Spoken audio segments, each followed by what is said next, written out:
Baptiste, une question que je voulais te demander et que beaucoup de gens voulaient te demander aussi. Le squat et le deadlift, pourquoi t'en fais pas? En fait, quand j'ai commencé, au tout début, tu sais, quand je t'ai parlé, quand j'ai commencé à me préparer pour du 3 mouvements. Ouais, Alors à l'époque, en moins de 82,5, hein, donc tu vois, c'était ça, c'est c'était ma une autre caté. époque. C'est ta caté, ouais, voilà. Et en fait, tu sais, moi, je suis un mec qui aime la spécialisation. J'adore la spécialisation. C'est déjà pour ça que je me suis dirigé vers le power, parce que le power, Mhm. c'est la spécialité, tu sais, c'est vraiment de dire, voilà, je vais devenir le meilleur. Et en fait, bah, après, quand tu veux encore plus te spécialiser, bah, tu choisis un mouvement. Le bench, c'était un mouvement que j'adorais, dont j'étais amoureux. Et en fait, je préférais être très bon au bench que bon dans 3 mouvements. Tu vois ce que je veux dire? En Ok. plus, quand tu commences à prendre conscience et à mieux connaître ce sport et tout, tu te rends vite compte que être très bon, excellent même au squat en 3 mouvements et faire du 3 mouvements, c'est faisable. Être excellent au deadlift en faisant du 3 mouvements, c'est faisable. Mais être excellent au bench en faisant du 3 mouvements, non, c'est pas faisable parce que c'est un mouvement qui demande trop de choses qui n'étaient pas pour les autres mouvements, trop de travail et en fait, tu peux pas faire les deux. C'est pour ça que généralement, soit les mecs en 3 mouvements ont un bench qui est un petit peu en dessous du reste, soit c'est des anciens benchers qui ont fait du bench only pendant des années comme Petras Mhm. qui a le record du monde, là, qui a pris le record du monde à Dan Bell en 3 mouvements. Il a un bench à 290, mais parce qu'en fait, moi, quand je l'ai connu, il faisait que du bench. Jusqu'en 2014, le mec faisait que du bench, il faisait 300 et quelques. Il a eu le temps de se construire un bench, de construire sa technique au bench et tout, et puis finalement, après, il a fait la suite, quoi. Donc voilà, c'était vraiment par spécialisation. Moi, j'adore le powerlifting, j'adore les 3 mouvements. Je prépare des mecs en 3 mouvements, en programmation en tout cas, tu vois. Après, pour le travail technique des mouvements, etc., je les envoie vers des gens qui sont spécialistes. Mais pour la Mhm. programmation, j'ai appris à faire la programmation pour les 3 mouvements. Donc j'adore ça, mais je pratique pas parce que moi, mon truc, c'est le bench, tout simplement, Bench, tu vois. ok. Ouais. Qu'est-ce qui, Après, le qu'est-ce qui- deadlift, ça m'est arrivé d'en faire un petit peu en assistance, tu vois. Mais je ferai jamais ok. ça en compétition. Qu'est-ce qui t'a plu autant dans le bench au point de t'appeler bench, enfin de créer une chaîne YouTube Bench and Cigar, quoi. Mais moi, Et c'est au, ma au point passion, qu'il hein, y le a même bench, des hein. gens qui t'appellent Monsieur Bench sur Twitter Oui, et il qui y a des savent gens pas que qui ton nom croient c'est que c'est. Baptiste. Oui, il y a des gens qui croient que c'est mon prénom. Mais encore une fois, ils sont pas très attentifs parce que mon nom est quand même écrit dans le générique. Monsieur Mais Bench. oui, il y a des gens qui pensent que je m'appelle bench. Euh, Mais en fait, je pense qu'il y a eu plusieurs étapes. Parce qu'en fait, quand je l'ai connu le bench, je connaissais pas comme aujourd'hui. C'est-à-dire qu'en fait, là, si je te dis pourquoi j'aime le bench, ce serait pas très honnête parce que à l'époque, tout ce que je vais te dire, ça rentrait pas forcément en compte, tu vois. À Mhm. l'époque, le premier truc, le bench, c'est que c'était déjà une sensation. Je me sentais bien et fort sur le coucher, alors que j'étais pas fort, hein. Mais je veux dire, je me sentais fort dans le sens où le mouvement me faisait vraiment sentir développer de la force et tout, tu vois. Par rapport au squat J'aimais, soulevé de terre, c'est ça? Ouais, je sais pas, j'étais plus à l'aise, j'aimais mieux la sensation que ça me donnait. C'était un peu le mouvement où tout le monde se comparait, tu vois ce que je veux dire, même Mhm. encore aujourd'hui, hein, quand un mec te dit combien tu pousses, c'est pas au C'est squat ou pas c'est pas ou à c'est l'épaulé développé jeté, couché. c'est au développé couché.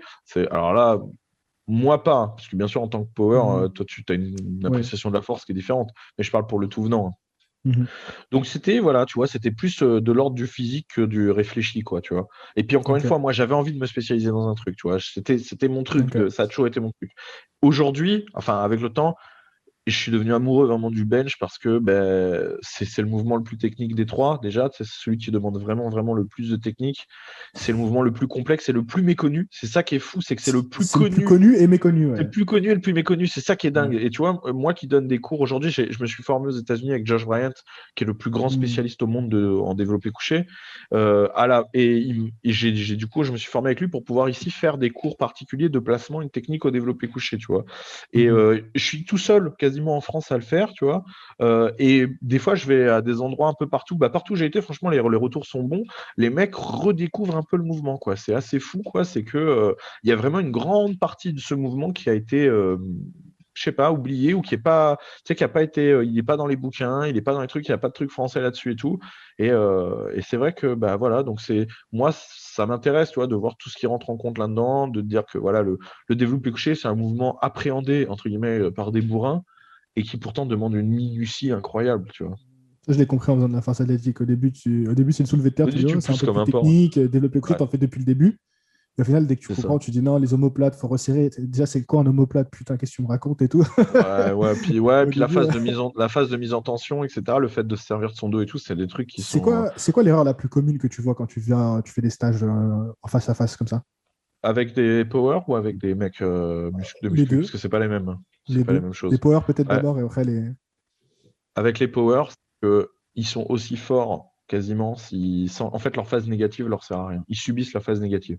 C'est-à-dire Mhm. qu'en fait, la plupart des powers qui font du bench, qui ont des soucis au bench, la phase négative, c'est parce qu'il faut la faire, donc je retiens la barre, tu vois ce que je veux dire, et Mhm. ensuite je commence mon coucher. Il y a pas, elle n'est pas utile. Moi, si tu m'enlèves cette phase négative, je perds 50 kilos sur mon max. Tu vois? C'est-à-dire qu'en fait, la phase négative, c'est un point positif, ça te sert énormément au bench parce que c'est à ce moment-là que tu vas faire la mise en tension, ce qu'on appelle la mise en tension, tu vois. C'est-à-dire, c'est à ce moment-là que tu vas devoir te placer pour réussir à tirer sur l'élasticité de ton trapèze médian et tes dorsaux, tes paravertébraux et tout pour créer vraiment une sensation d'élasticité et combattre, tu vois, partir. Et ça, et le leg drive. L'erreur la plus commune, c'est que les gens poussent vers le haut. Ils savent qu'il faut du Mhm. leg drive, les powers, hein, je parle. Les Mhm. powers savent qu'il faut du leg drive, donc ils poussent sur leurs jambes, mais ils poussent vers le plafond, en fait. Et donc, là des pertes de force. Souvent, ça fait lever les fesses aussi. Enfin, voilà. Mhm. Donc, généralement, ça, c'est les deux erreurs pour ça, c'est ça. C'est qu'ils subissent la phase négative au lieu de s'en servir. Et le leg drive, pas dans le bon sens. Après, chez les mecs qui font juste de la muscu et tout, bah, c'est toutes les erreurs communes que tu connais. Les poignets cassés, beaucoup, ça, je vois ça Mhm. beaucoup aussi. Ben voilà, ils se placent pas vraiment sur le banc, tu sais, ils ont pas de placement, quoi. Tu vois, ils s'allongent sur le Mhm. banc et puis voilà, tu sais, ils Ils ont pas prennent de la barre conscience. directe et. Ouais, ils ont pas de conscience de leur corps et de l'état de ce qu'il faut et tout. Mais bon, après, pour les mecs qui font de la muscu, c'est plus compliqué parce que tu vas pas décortiquer le mouvement comme nous on le fait et essayer d'aller dans Mhm. le détail. Mhm. Donc forcément, ils ont plein de. Là vraiment, c'est un choc, tu vois, pour eux.